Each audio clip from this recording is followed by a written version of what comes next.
जो ठाकुर जी अपनी मैया के यहां जन्म लेते ही अन्य मैया के पास चले गए, मतलब देवकी के यहां जन्म लेते ही अन्वयात तरतः यशोदा जी के पास चले गए। हमारे पूज्य नाना जी पंडित श्री कृष्णलाल शास्त्री जी वो इतने सारे भाव कहते थे कि ठाकुर जी गोकुल क्यों गए, ब्रज में क्यों गए। जय श्री कृष्ण। यशोदा के यहां क्यों आए हैं, उसके पीछे कारण कई हैं, पर एक कारण हमारे पूज्य नाना जी बहुत सुंदर बताते थे। वो लाला एक बार कहा भयो, ब्राह्मणन की बात को सत्य करवे के काजे ठाकुर जी गोकुल गए। मैंने की कैसे नाना जी? तो नाना जी हमारे एक प्रसंग सुनाए कि नंद बाबा यशोदा मैया के कोई लाला नाय हतो,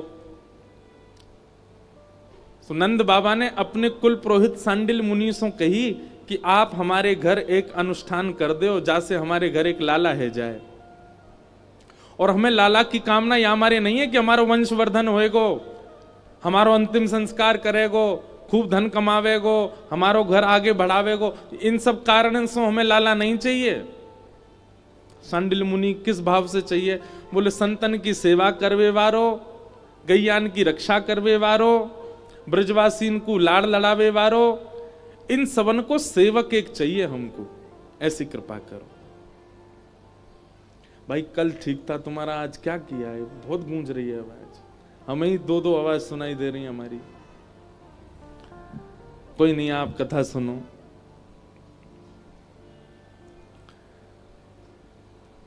तो क्या बता रहा था? हाँ, तो नंद बाबा यशोदा मैया ने किस भाव से पुत्र की कामना की? गौ सेवा, संत सेवा, ब्रजवासीन की सेवा, इन सबन की सेवा भावना वारो हमें एक लाला चाहिए। और यही भाव से हमारे यहां आप एक अनुष्ठान कर दो। सब लोग इधर देखो, ध्यान से सुनो। तो सांडिल्य मुनि ने एक तिथि निकाली, मुहूर्त निकाला। बोले ठीक है, एक बहुत बढ़िया मुहूर्त है, इसमें हम आएंगे और आपके अनुष्ठान करेंगे।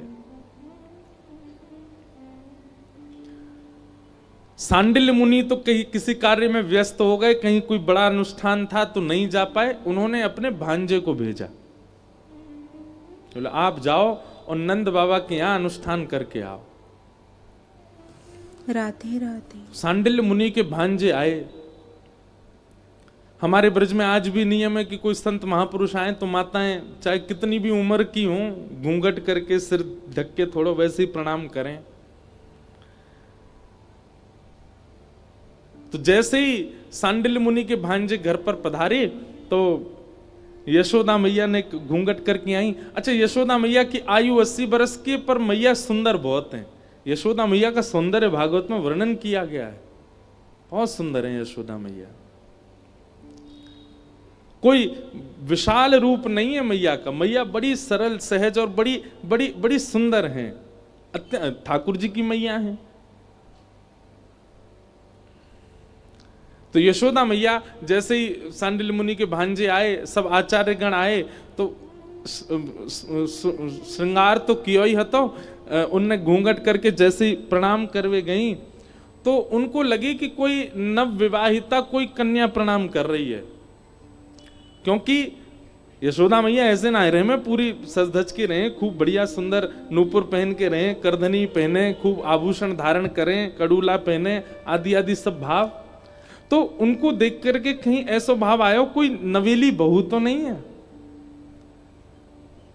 ब्राह्मण तो सबको आशीर्वाद देते हैं। जैसे यशोदा मैया ने प्रणाम करी तो सब आचार्य ब्राह्मणों ने सोचा कोई नवीन बहू है, तो सबने चर सौभाग्यवती रहो और आपको पुत्र रत्न की प्राप्ति हो, हमारो ऐसा आशीर्वाद। जय श्री कृष्ण। हमारे पूज्य नाना जी कहते बोले वही दिना ठाकुर जी ने मन बना लियो कि ब्राह्मण ने आशीर्वाद दियो, अब ब्रह्म वाक्यम जनार्दनम, इनकी वाणी सत्य करवे मुझे जानो ही पड़ेगो। जन्म भले ही देवकी के यहां लिया ठाकुर जी ने। ठाकुर जी ब्रज लीला करना चाहते तो और भी तरीके हो सकते थे, देवकी के संग रह के भी कर सकते थे। यशोदा जी के पास क्यों गए? क्योंकि यशोदा जी को ब्राह्मणों का आशीर्वाद था। और फिर हमारे नाना जी एक कथा सुनाते कि सब ब्राह्मण अनुष्ठान के लिए यमुना तट पे पहुंचे और नंद बाबा ने खूब जोरदार महाराज व्यवस्था करी ब्राह्मणन के काजे, बैठवे की उत्तम व्यवस्था, सोवे की उत्तम व्यवस्था, आसन चौकी बहुत सुंदर सब व्यवस्था करी। और एक हलवाई, मथुरा को सबसे बढ़िया हलवाई लगा दियो कि चकाचक बना के पवाओ सब ब्राह्मणन को। रात्रि में सोए सब ब्राह्मण, जैसे ही सुबह उठे यमुना स्नान करके संध्या वंदन करके सब ब्राह्मण बोले हाँ भैया सब लोग बाल भोग पा लो, और बाल भोग पावे के बाद अनुष्ठान में बैठेंगे। बाल भोगी इतनो सुंदर बनो, बेड़ई, आलू की सब्जी, जलेबी और जाने कहा का बहुत सारी सामग्री बनी। देसी घी में बिल्कुल बढ़िया धोरी गैया को दूध, ठाकुर जी की गौशाला की गैयान के दूध में से भी सुगंधी आवे, ऐसी गैया, उनके दूध से बने हुए घी से बढ़िया सुंदर सामग्री बनी। सब ब्राह्मणन ने महाराज इतनो पायो जैसे भोजन पा रहे हो, इतनो पायो, चकाचक पेट भर गयो। सब ब्राह्मण जैसी अनुष्ठान में बैठे तो सबन को उबासी आने लगी, कोई की आंख भारी रहने लगी, आपस में एक दूसरे को मुख देखने लगे, बोले कहा करें भैया बहुत पा लियो, अब तो नींद आ रही है। तो जो आचार्य ब्राह्मण थे वो बोले एक काम करो सब सो जाओ, अभी ने आराम कर लियो, दोपहर में उठेंगे फिर से स्नान करेंगे फिर अनुष्ठान में बैठेंगे, देखो ऐसे अनुष्ठान खंडित हो जाएगा अगर हम सोए तो। सब ब्राह्मण बोले हाँ जी काम बढ़िया, एक आध घंटा थोड़ा आराम कर लेने, भोजन पच जाएगा फिर करेंगे अनुष्ठान। सब ब्राह्मण तान दुपट्टा सो गए। थोड़ी देर बाद जब उठे, स्नान ध्यान करके सब तैयार है करके जैसे ही अपने अपने आसन पर बैठे, सोई रसोईया ने आवाज दे दी, बोले राजभोग तैयार है क्यों, सब ब्राह्मण देवता आ जाओ। सब ब्राह्मण बोले भैया अनुष्ठान तो शुरू है, जान दे ये भोजन पहले शुरू है को है। बोले नेक नेक पा लो फिर अनुष्ठान बैठ जाइयो।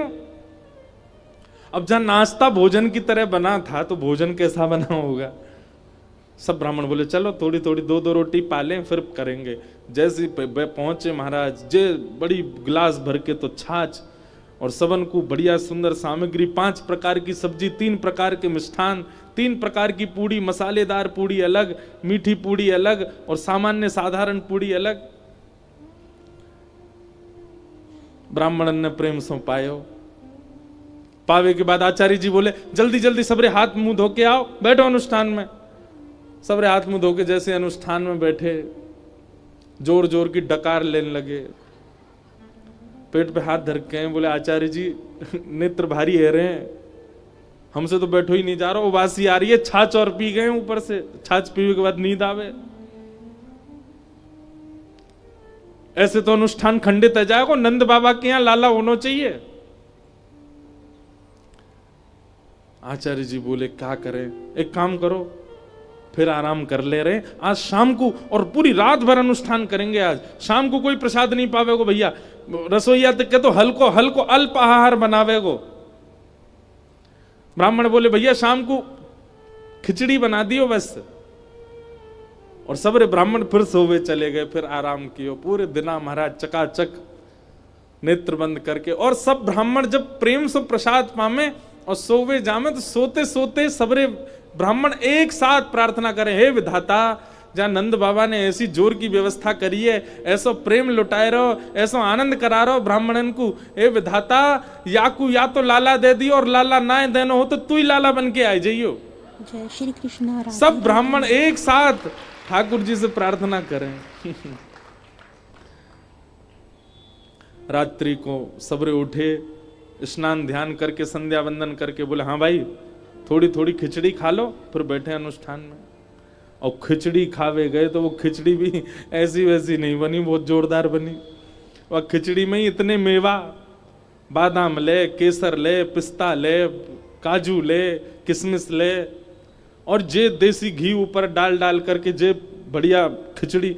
राधा वल्लभ जी में खिचड़ी प्रारंभ होने वाली होगी और है गई होगी, पता नहीं, शीतकाल में होती है। क्या जोरदार, 2 बजे से भट्टी चालू होती है रात्रि में, और मंगला दर्शन होने के बाद खिचड़ी का प्रसाद मिलता। पूरे ब्रह्मांड में ऐसी खिचड़ी नहीं मिलती हमें तो ऐसा विश्वास है कि श्री राधा वल्लभ जी में जब खिचड़ी भोग बटता है ना, सुबह मंगला में दर्शनार्थीन में गौर ते गौर करियो, है सके ब्रह्माऊ आते हो, शंकर जी भी आते हो, वह खिचड़ी को पावे, ऐसी कहीं ना मिल सके ऐसी प्रसादी। ब्राह्मणन ने पेट भर के खिचड़ी पाई ली। अब जोरदार खिचड़ी पा करके जैसी अनुष्ठान करवे बैठे, एक आध घंटा तो अनुष्ठान है गयो, लेकिन वाह के बाद आचार्य जी ने नेत्र खोल के सब ब्राह्मण देखे तो कोई उबासी ले रहो, कोई नींद आ रही, बोले खिचड़ी में ही इतने मेवा है कि वैसे ही आलस से आ गए। आचार्य जी बोले ऐसे तो अनुष्ठान होगो नहीं भैया, तुम लोग एक दिन तो पूरा निकार दियो, नंद बाबा के बालक कैसे होएगो। सब ब्राह्मण विधाता से प्रार्थना करें, हे विधाता हमारो अनुष्ठान अभी प्रारंभ ही नहीं भयो है, केवल भोजन को अनुष्ठान चल लो है, लेकिन यहाँ नंद बाबा ने सब ब्राह्मणन को इतना प्रसन्न कर दियो है। नंद बाबा के घर एक सुंदर सो जो ब्राह्मण की सेवा करे, बालकन की सेवा करे, गौवन की सेवा करे, विश्व की सेवा करे, ब्रज को नाम ऊंचो करे, ऐसा बालक दे दिए।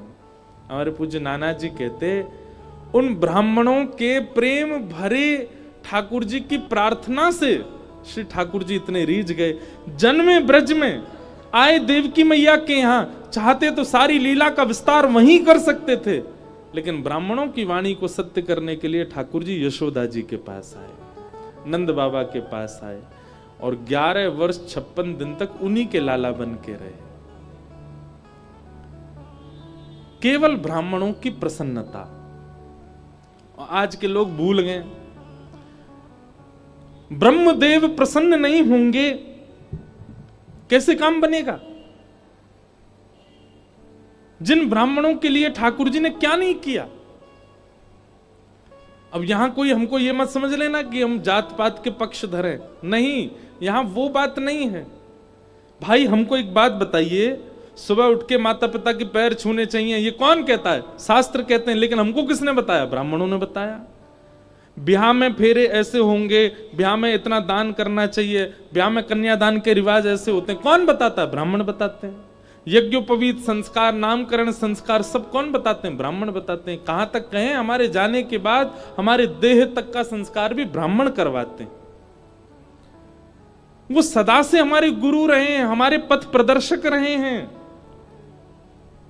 अब उनको भी हम लोगों ने केवल कर्मचारी के भांति देख लिया है। कैसे ठाकुर जी प्रसन्न हो जाएंगे? जय श्री कृष्णा। राधे राधे।